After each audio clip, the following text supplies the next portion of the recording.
دولة عربية وإفريقية تقترب من الحصول على مقاتلة أمريكية متطورة. الحديث عن المملكة المغربية التي تؤكد تقارير محلية ودولية أنها اقتربت من التوقيع الرسمي على صفقة شراء مقاتلات F-35 بعد موافقة من واشنطن. موقع تايمز ايروسبيس المهتم بالشأن الأمني كشف أن وفدا عسكريا مغربيا اطلع على خصائص الطائرة الشبح F-35 ويعتزم الحصول عليها تزامنا مع بداية ولاية الرئيس الأمريكي دونالد ترامب. أكدت أيضا تقارير مغربية أن المملكة حازت على موافقة من الولايات المتحدة بشأن هذه الطائرات، مبرزة أن واشنطن حريصة على ضمان التفوق العسكري للمغرب في محيطه الإقليمي وفي إفريقيا. ومن بين أهم العوامل المساعدة على استكمال الصفقة وفق التقارير الأمنية نفسها هي العلاقات الأمنية والعسكرية الثنائية بين الرباط وواشنطن، والتي وصلت إلى ذروتها مع توقيع اتفاقية عسكرية مدتها 10 سنوات في عام 2020. وتعد القدرات الشبحية من أهم مميزات مقاتلات F-35، إضافة إلى ميزة الإقلاع والهبوط العمودي للطائرة، والذي يمكنها من العمل على متن حاملات الطائرات.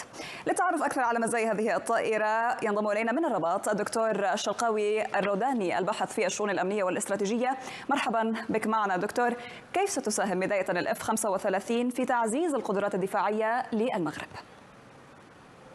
نعم، الطائرات الاف 35 من بين طائرات الجيل الخامس هي طائرات مهمه جدا، قادره لها بمجموعه من المميزات على المستوى يعني التكنولوجيا اللي تتوفر عليها، ثم كذلك على المستوى يعني في الساحه القتاليه لها كذلك يعني فيها مجموعه من المحددات الاستراتيجيه التي يعني تجعل من يملكها له قوه ردع استراتيجي، وبالتالي اقتناء طائره الاف 35 هو قفزه نوعيه تعزز سياده المملكه المغربيه وتؤكد مكانتها كضامن لاستقرار المنطقه. ومن خلال ادماج هذه الطائره المهمه في ترسانات القوات المسلحه الجويه الملكيه، المغرب يتبنى موقفا رادعا متطورا، مما يبرهن ان اي تهديد لن يمر دون ان يلاحظه تطورنا الاستراتيجي.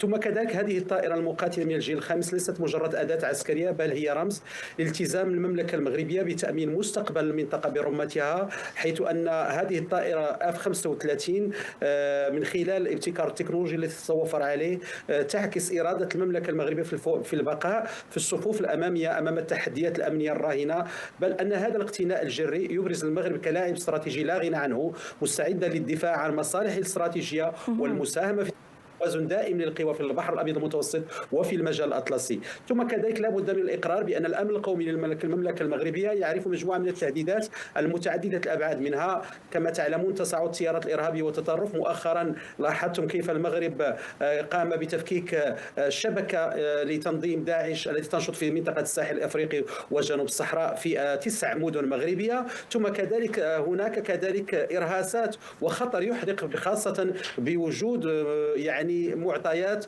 تظهر بأن التنظيمات الإرهابية والقوى المحدثة للفوضى دون الدولة التي تنشط في المجال الجيوسياسي للمملكة قد تتوفر على أسلحة تهدد الأمن القومي للمملكة المغربية. وبالتالي اقتناء طائرة F-35 التي تعتبر من بين أكثر الطائرات تقدما في العالم، تتميز بقدرات تخفي المتطورة، أنظمة الطيران الحديثة. بكل هذه القدرات اليوم دكتور الشرقاوي، لأي مدى قادر المغرب على استيعاب هذه التكنولوجيا المتطورة التي تأتي مع مقاتلات 35 F-35، وأيضا القدرة على تدريب كوادر العسكرية لاستخدامها بالشكل المطلوب؟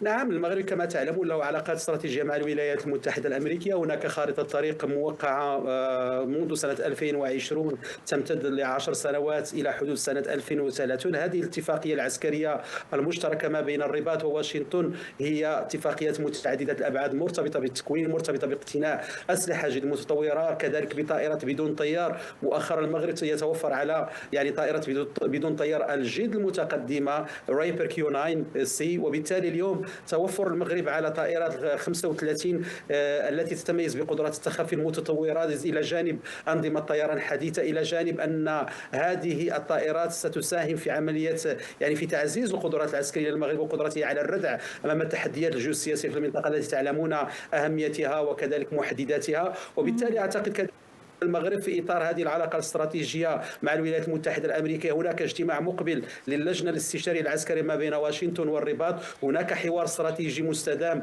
ودائم ما بين الدولتين. كما أن اليوم أعتقد بأننا أمام أمر مهم جدا، وهو كما وأكده يعني بومبيو وزير الخارجية الأمريكي السابق عندما زار الرباط أثناء يعني الولاية الأولى لدونالد ترامب، عندما قال بأن الأمن القومي للمملكة المغربية مرتبط بالأمن القومي لواشنطن، والأمن القومي لواشنطن مرتبط بالأمن القومي للمملكة. استراتيجية مرتبطة بالمجال الأطلسي. العقيدة الجيوسياسية للشمال الأطلسي يعني تركز كثيرا على المملكة المغربية كبوابة نحو القارة الإفريقية، كدولة محورية في استباب الأمن. ولاحظناها كذلك مجموعة من المناورات العسكرية التي تشارك فيها القوات المسلحة الملكية الجوية والقوات المسلحة الملكية المغربية مع نظرائهم الأمريكيين، لا في مناورة الأسد الإفريقي أو حتى أوبنغايم أو حتى أطلس هاندشيك لايتنين. وبالتالي هناك تعاون مشترك وهناك خطط مشتركة لتقوية القدرات العسكرية للدولتين وللجيوش، يعني جيوش الدولتين. دكتور، أيضا يعني إلى جانب هذا الدعم المستمر من واشنطن، هناك توجه مغربي أيضا لدول أخرى مثل الصين وروسيا في مجالات أخرى. هل ممكن أن المغرب أيضا يوسع توجهه عسكريا أكثر على نحو دول أخرى غير واشنطن أيضا بما فيه الإفادة للمغرب؟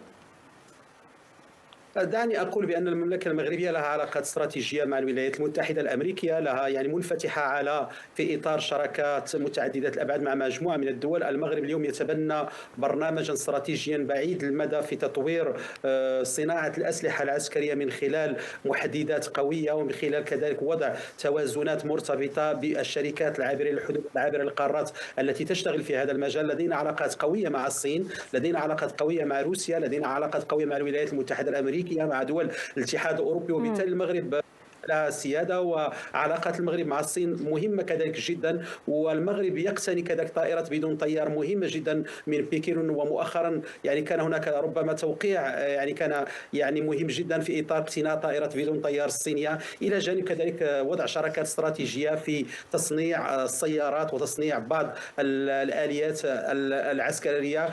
كذلك البرازيل والهند من خلال تاتا ديفانس سنتر التي وقعت مؤخرا مع تركيا. كذلك المغرب يعني يوقع استراتيجية مهمة كذلك في إنشاء مصانع يعني لصناعة الطائرات العسكرية، طائرة بدون الطيار التركية الجد المتقدمة كبيرطار كيوكسي أكينشي. وبالتالي اليوم هناك تحول استراتيجي في العلاقات المغربية على مستوى مع مجموعة من شركائها الاستراتيجيين كالصين والولايات المتحدة الأمريكية، تركيا، البرازيل، وكذلك الهند، وحتى دول الاتحاد الأوروبي. نقول بصراحة اقتناء F-35 يجسد اندماج الابتكار التكنولوجي والعزيمة الوطني للمملكة المغربية، وهذا يعكس إرادة المغرب في البقاء في الصفوف كما قلنا الأمامية أمام. هل يمكننا نقارن بين ال F-35 بالمستوى وبالقوة مع سخوي 57 الروسية اللي يجري الحديث عنها أيضا الآن الطائرة المعجزة؟ دعني أقول هناك ليست هناك يعني ما نسمع عن طائرة سوخوي 57 إي ليس يعني هو مهم جدا، وهو تحت جميع المعطيات اليوم العلمية ليست متوفرة لقراءة يعني التوازن ما بين القدرات يعني القدرات الاستراتيجية ل F-35 والسوخوي، على اعتبار أن الولايات المتحدة الأمريكية منذ مدة طويلة وهي تشتغل على هذه الطائرة، ومجموعة من الشركات كذلك على مستوى المعادن التي يتم استعمالها، وحتى كذلك التقنيات ما يسمى بالذكاء الاصطناعي. نعلم بأن الولايات المتحدة الأمريكية لها سبق كبير في الذكاء الاصطناعي. نعم نعم. F-35 هي مهمة جدا وقوية، وربما ننتظر سنوات أخرى شكرا جزيلا لك على تواجدك معنا من الرباط الدكتور الشرقاوي الروداني الباحث في الشؤون الأمنية والاستراتيجية.